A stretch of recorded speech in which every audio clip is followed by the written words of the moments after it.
Welcome to MMA Oddsmaker. I'm Nick Kalikas. Joining me today, I have Jeremy Botter and Reed Kuhn. Let's get started. Fight number 17 from UFC 162, a featherweight battle. Two title contenders possibly get the next shot at gold if they do win this fight. It's a battle between Ricardo Lamas and Jung. This time we're going to start off with Reed first.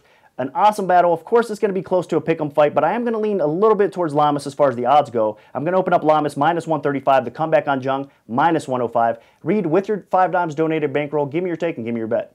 I agree. This is almost a toss-up pick-em match, and this is one I was flipping back and forth on, trying to convince myself one way or the other. I do think Lamas has been underestimated, and I myself was one of those people that underestimated him when he fought Eric Koch and knocked him out. And I was reminded by some coaches that this guy is very dangerous. On paper, though, the striking stats are very even, maybe with a slight edge to Ricardo Lamas. But the Korean Zombie has youth, size, and grappling on his side. And if this fight goes the distance, and featherweight fights tend to do that about half the time, it could favor that pace and the all-around well-rounded game that the Korean Zombie brings. So is there the potential for a flash knockdown being the difference in this early on? Absolutely. Lamas does have that. He could, land some vicious elbows like he has in the past. But the Korean Zombie, I think he's a little bit more well-rounded. He should be able to go the distance. He should be able to keep the pace. And what he did against Dustin Poirier was a huge wake-up call for me. This guy is really solid, and even though he doesn't have lots of black belts, he's very strong on the ground. He's very good in transition. He's got weapons.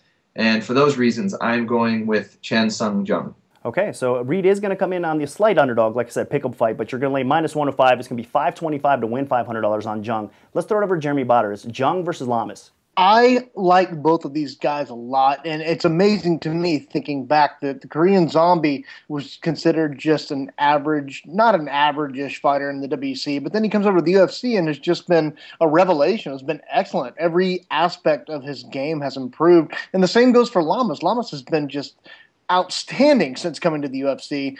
Both of these guys have been very entertaining to watch, and that's the thing that I like about this fight the most. Is I think there's no way it can't be entertaining, and I would actually probably look for a prop bet on the fight of the night if I were actually going to throw money on it. But since you want a pick, I'm going to go Jung at minus 105. I think that's a pretty good number. But again, I feel like it's a toss-up.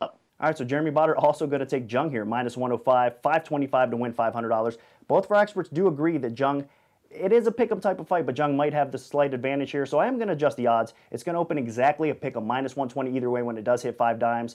Man, it is hard to get a decisive advantage on either one of these guys. I think they're both in line for a title for a reason. I mean, they're both very talented, very well-rounded, and they keep on improving their game, both coming off impressive performances. So interesting to see which way the betting public's going to take this line, but I do think it's going to stay ballpark to a pick 'em. Now make sure you guys stay tuned as we break fight number 18 tomorrow on MMA Oddsmaker.